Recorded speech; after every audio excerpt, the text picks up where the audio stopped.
All right. Well, welcome to the Nurturing Parenting Workshop for families with children ages 0 to 6.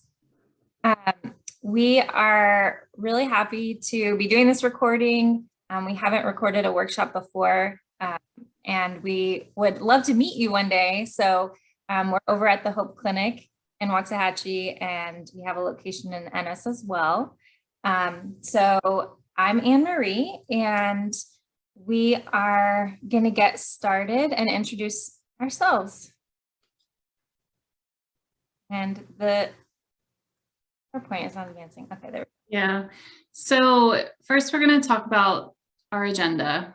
Basically, we'll introduce ourselves, and in the workshop, we would all interact with each other and learn about your stories. And for the purpose of this, it's mostly just going to be information. And so we'll be sharing about what nurturing parenting is and what mindfulness is, active listening. We'll talk about how to help children through transitions and how to help them with their feelings about transitions. And then there's a couple homework assignments available as well that you could do throughout the week. My name is Chrissy McKinnon, and I'm an intern with Hope Clinic right now. And I am also a UTA student in an MSW program in my last semester. And I'm Anne Marie Haney, a social worker at the Hope Clinic.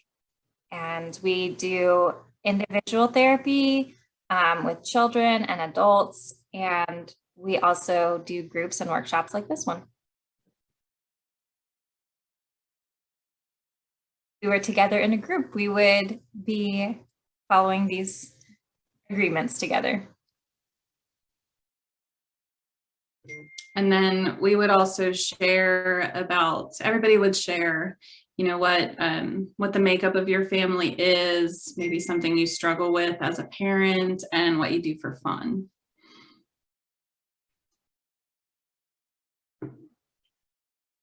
And now is the time just to do an overview of nurturing parenting. It's a really big topic, but just to break it down, to make it easily understood, there's 4 elements of it, and it's essentially a parenting style. So most of us learn parenting through our culture or from parents. And nurturing parenting is based on 60 years worth of research, and it just shows that it really is one of the best and most effective ways to parent and discipline our children. So the first element of it is attachment. It's focusing on the emotional connection and comforting the child when they have those really big feelings and helping the child feel safe.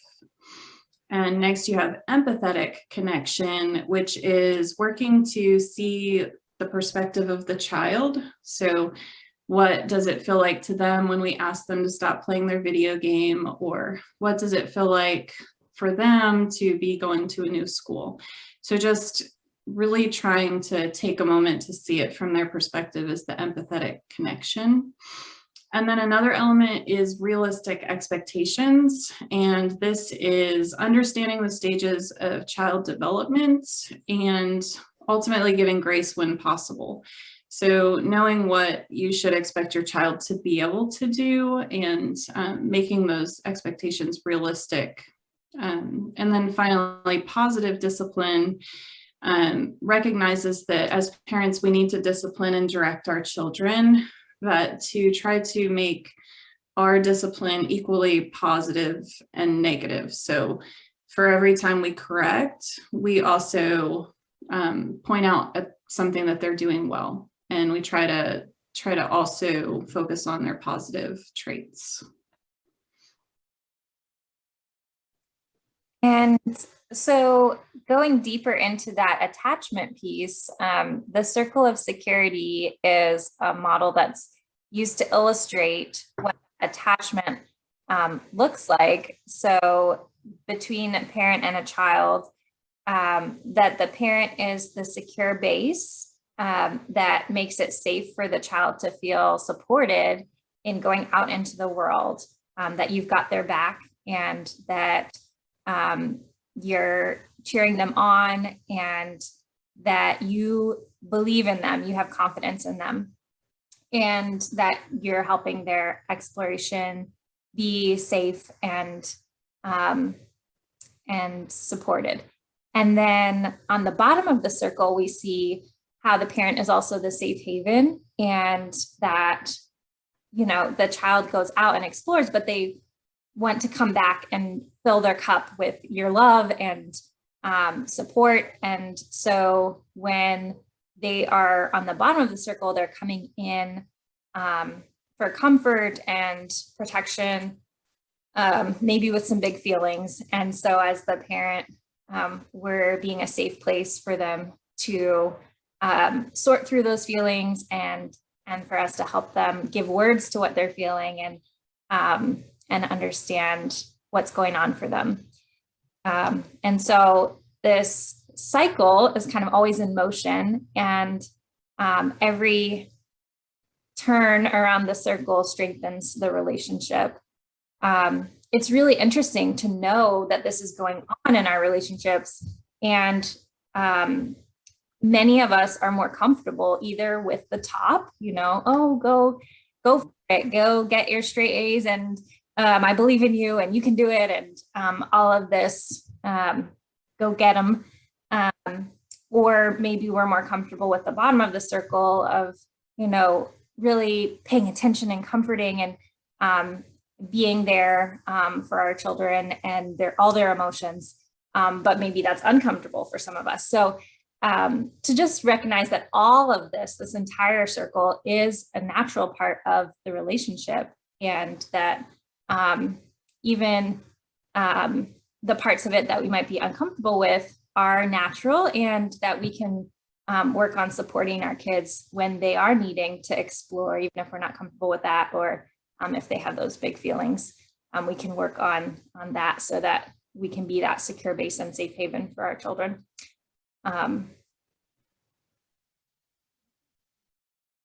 So one of the interesting things about being present for our kids is that we want and need to be present with ourselves first. So mindfulness is the practice of being present.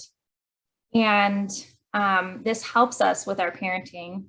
It's almost like we're coming back and refilling our own cup, right? So when we've been busy all day, we're coming back in. And so you can start with trying something like grounding with your 5 senses. So 5 things that you can see around the room, noticing, oh, there's a lamp, there's a window, there's a desk, and just naming without judgment. Not saying like, oh, the desk is so dirty, but just naming what you see, noticing textures. Maybe there's like a smooth plastic or silicone, or your own fingertips and the skin. And so feeling, hearing, things that you smell and taste, and just taking that moment to slow down, connect with the present, connect with where you are today in your environment. And that can help us be more present with ourselves and the situation.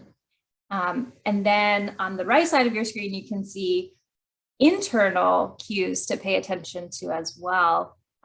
Noticing our breathing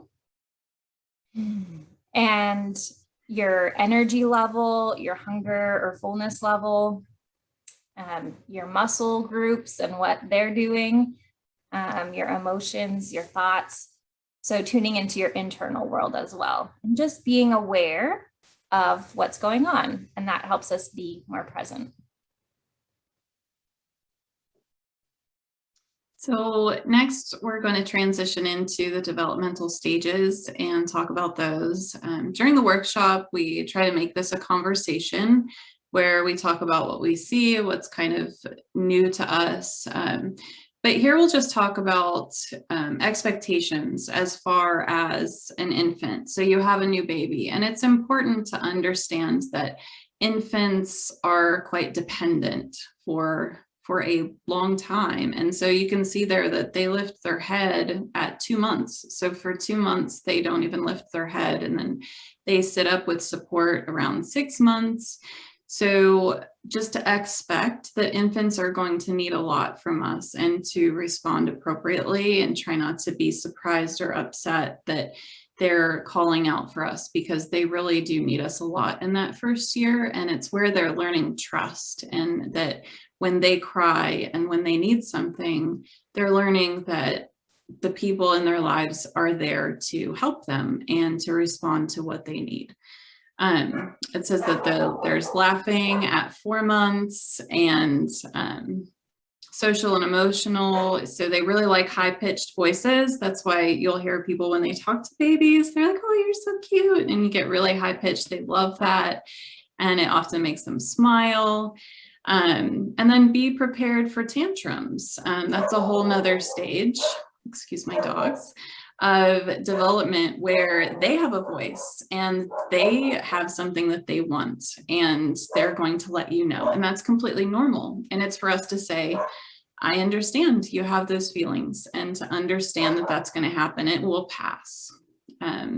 And then next we have, after infant, is toddler. Now we'll talk about toddler development. And this is where the baby turns into a toddler, and that means they're toddling around. So they're learning about their body, and they're exploring their environment. So it's completely normal for them to explore and want to escape. So this is really a time where we want to allow them to look around and be able to touch things. We want to keep their environment safe, maybe by child-proofing, locking things away that they shouldn't touch. But we shouldn't be surprised that they're going to open up cabinets and dump all the things out of the cabinets over and over again. And that's completely normal. And while it can be frustrating for parents, we can remember that it's just a stage, and they won't be doing that forever. And it's actually helping them develop. So everything that they throw out is them learning about their world. So it's actually a good thing. And then they're going to start speaking and saying different, that's okay, we can go to the next one, but they're going to start saying, short sentences.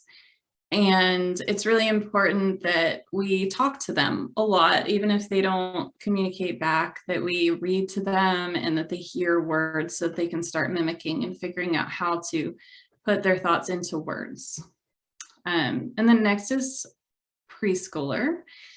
And this is where they're getting ready to go to school. It's right before. And so they learn all of those physical skills like throwing and catching a ball. And they're learning to draw, and maybe even starting to form letters. Sometimes kids really show an interest in learning to read at this point, but learning to read can be anywhere from 4 to 7. Every child is completely different with that. But the important thing is to stay connected to them and follow their lead. Like if they're ready, it's really good to go to the library and get lots of books. And as far as their language development, it really explodes in this stage of development, and they're going to have a lot of questions. And it's a really fun time to be with them. Sometimes the questions are a lot. Just try to answer them the best you can, because it's part of their development and it's what we can expect at this age. Sometimes they'll have fears, and that's okay. That's normal, because they feel small in a really big world. And so we can help them through that just by acknowledging their feelings and letting them know that they're safe. Sometimes they might wet the bed and things like that. But yeah, that's preschoolers.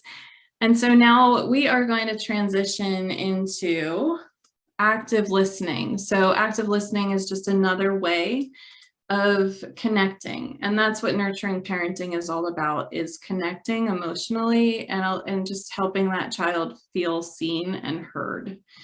So active listening builds trust and respect. It enables the child to release feelings, and it creates a safe environment for you to problem solve with them. It can reduce tensions when maybe both of you are escalated and you're trying to think, okay, how do I handle this situation?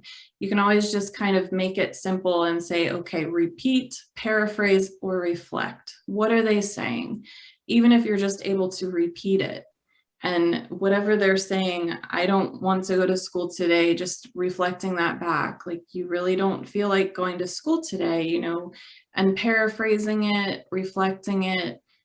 These are all ways of helping them to feel seen and heard. And the main thing here is to not judge, to not teach, to not try to fix it, and to really not put any of our own thoughts or opinions into what they're trying to communicate. So now we will go ahead and we will go to explaining what that looks like by showing you some examples. So the first one, we have a sort of role play so that you can see how it can go to two different ways, right? So it can go one way where the child feels seen, and then the other way where the mom might be trying to fix it. So I'm going to be the child, and then Anne-Marie will be the fix it and the empathetic mom. So first we'll do the fix it, and I'm going to say, I don't feel like going to school today. It's so boring. Well, look, we've got to go. Once you get there, you'll probably have fun. So come on, let's get in the car. I really don't want to go. I'm not going. I refuse to go. So that was the fix it. Essentially, what that tried to show was I had a feeling, and then mom said, well, you're doing it anyway. And that didn't help me get the feeling out. So then I get even more defensive. So now we'll try to show an example, the same one with the empathetic listening. So I don't feel like going to school today. It's boring. You just don't feel like going to school today. No, I hate sharing my toys. I hate it when my teacher tells me to take a nap, and I don't like to be quiet. There's a lot about school that's tough. Yeah, but I do like story time, and I do like Darla and snack time. So there's some fun things too. Yeah, come on, Mom, let's go. So Okay. yeah, there was an example of I had a feeling, the child had a feeling about not wanting to go. And once the child feels heard, then they can move on. It kind of skips the defensiveness. And so definitely try that. During the workshop, we might do this a little differently where we interact a little more and give you a chance to do it, but we'll just talk through these at this point. So the next one says, I was the only kid in the whole world that didn't get to go to the party. Now, the fix-it mom might say, well, no, there were children that did get to go to the party and you weren't invited, you know, just giving them back some facts and correcting what we think is a mistake. But really, when the child shares information, often there is just a feeling.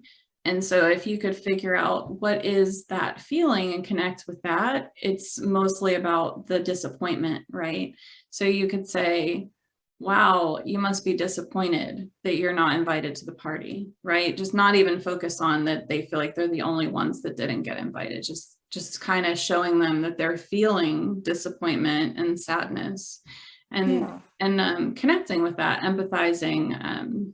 And it actually says right here, you make sense to me because, or if you look here, it says, you're saying, did I get it? Is there more? I imagine you might feel, and just to let them know that it makes sense that you would feel disappointed.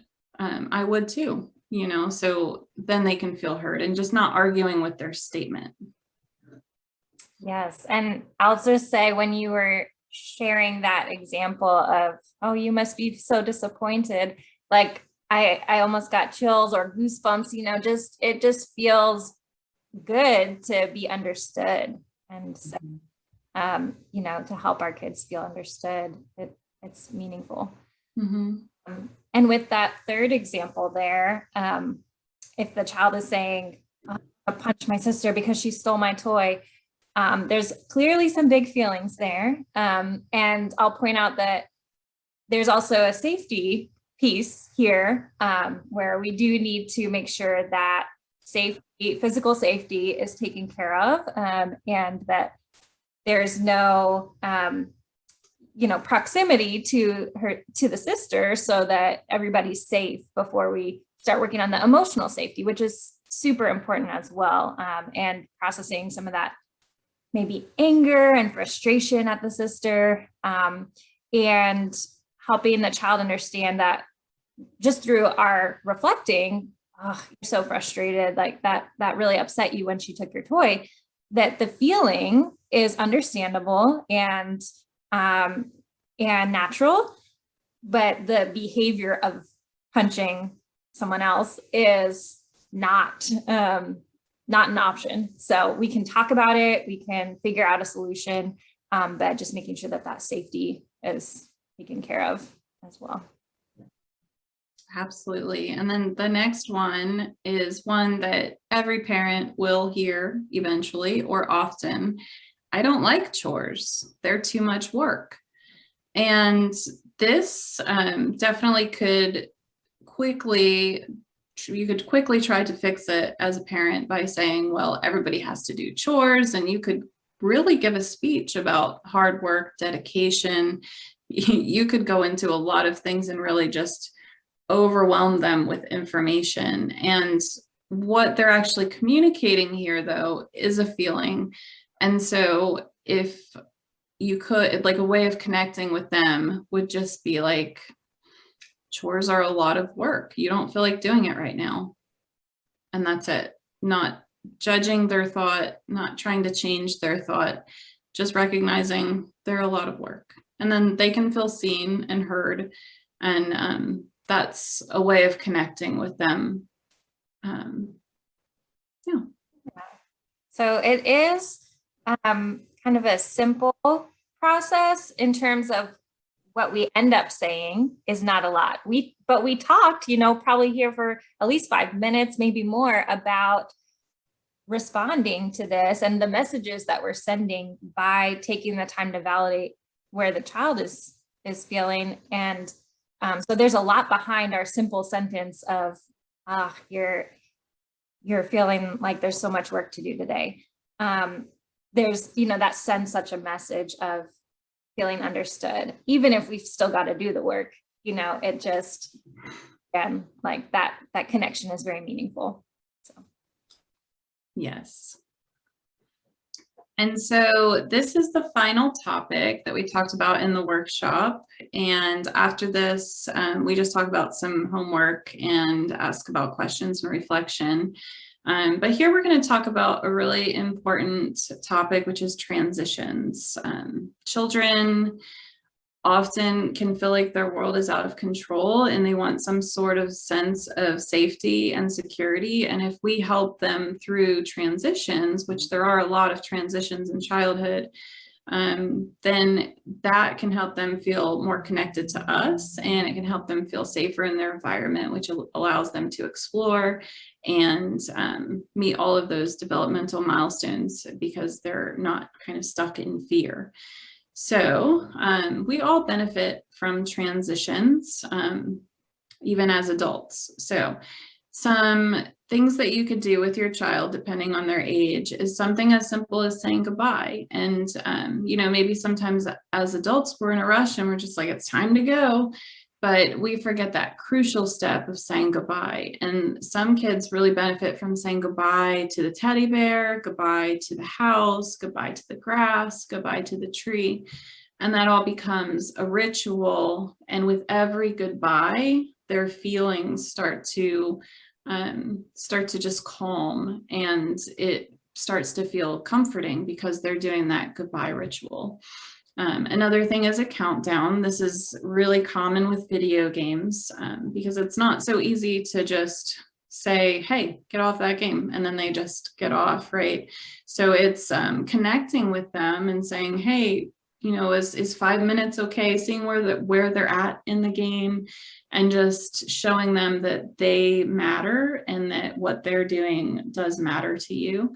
And then kind of agree upon a time, and obviously validate their feelings. But I put a timer there because some children really benefit from seeing time because they can't conceptualize it. So putting a timer on your cell phone so that they can actually watch it go down, or a simple timer like that you can often find at the dollar store, kids can love that as well.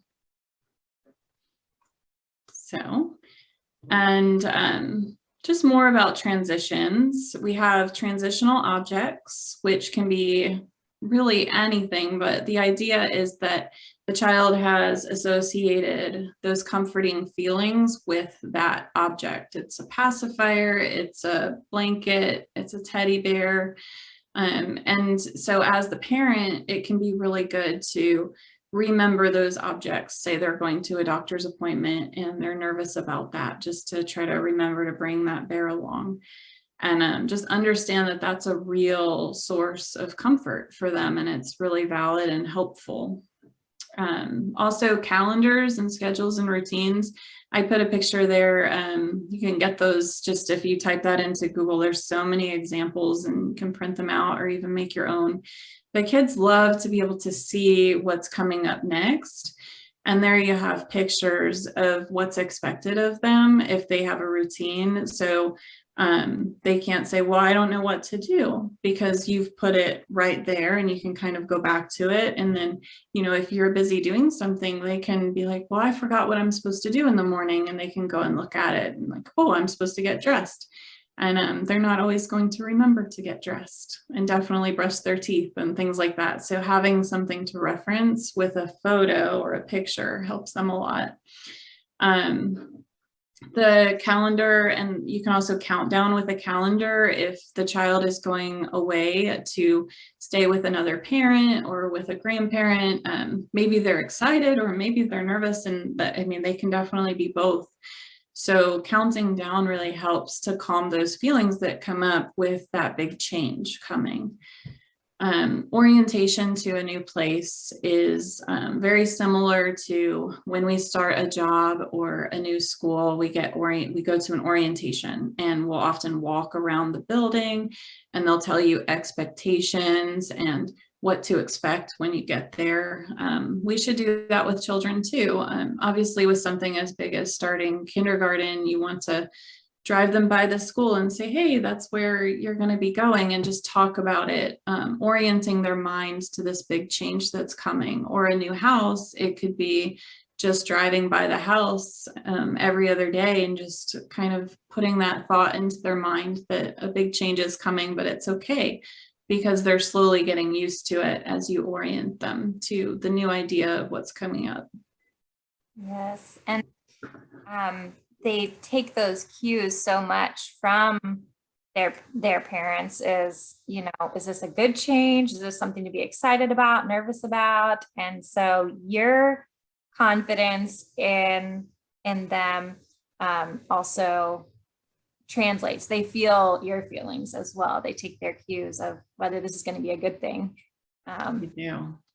So yeah, if you need to sort through your feelings about it too, there's always, with any transition, there's always a loss of the old and a new beginning. And so it's good for us as adults to process our feelings and kind of come to terms with how we're feeling about things as well, so that we can be there to support our kids through their feelings.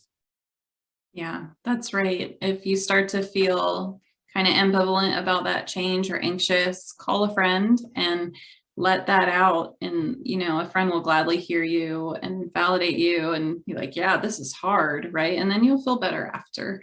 But then share your excitement with your child, because they definitely soak up all those feelings. And that really helps them to get excited and to process through what they're going through too. That's a good point. Adults need active listening too. So. Yes. All right. Well, So we're going to go into the next. This is the last slide of the transitions. Just really good transitional behavior, which this can be reading books, reciting a poem, singing to a song. It just gives the child cues that something is coming up, it's coming to an end. And eventually, after you do this multiple times, their brain associates these cues with the end, which calms the emotions that come with the ending. A good example is this cleanup song. If you go on YouTube, you can hear lots of different versions of it. But it's just an excellent way of, a lot of daycares will do this every time they clean up, you know, everybody everywhere, clean up, do your share. And so as soon as the kids hear somebody start to sing that song, then all of a sudden you see them, they start to clean up. It's because their brains have associated that with that song. And the same can be with this goodbye poem, just saying that every time, you know, something is coming to an end. And that helps them to send a message to their brain that this ending is okay. It's going to be okay because it was okay before. And so it's just focusing on those goodbye rituals that can calm the feelings of the loss. Every ending is a loss, even if it seems small to us. It can feel really big to them, depending on what it is, and really how, like, what kind of mood they're in that day too. So these cues really help with that a lot. And that is it on transitions. Here we just talked about any ideas for what we could do in future workshops, what you'd like to hear more about. Obviously, this workshop was an overview of big topics. Is there anything that you are really interested in learning more about and delving deeper into? And if you are, you can let Anne-Marie know, or the clinic. And here we presented some homework, which you can just do in your daily life, just a way to take everything you've learned and just easily apply it and see if you notice any differences. So the first one is 15 to 30 minutes of presence, and it would be dependent on the child's age and obviously how much, you know, you can kind of try to just stay in tune and see what works best. But the idea of presence is sort of like that mindfulness, except you're with the child and you're just letting the child direct, no judgments, no direction, just active listening. Those very short, like, I hear this is what I hear. I'm trying to do that at least 1 to 2 times per week and just schedule it in. And the sandwich hug, the idea is everybody in your house just comes together for a big sandwich hug at least once a day.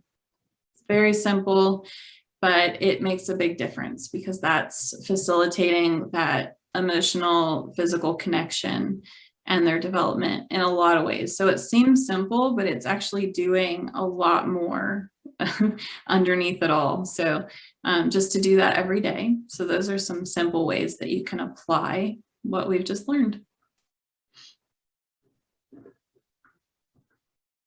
So this is some contact info for Chrissy, who will be with us for the summer of 2021. And then you can always call the main number, that 972-923-2440, to set up a behavioral health appointment or see what groups we have coming up. Or you can go to our website, callforhope.org, number 4. And just see what we have going on. We would love to hear from you and be part of your journey. So thank you very much for checking us out.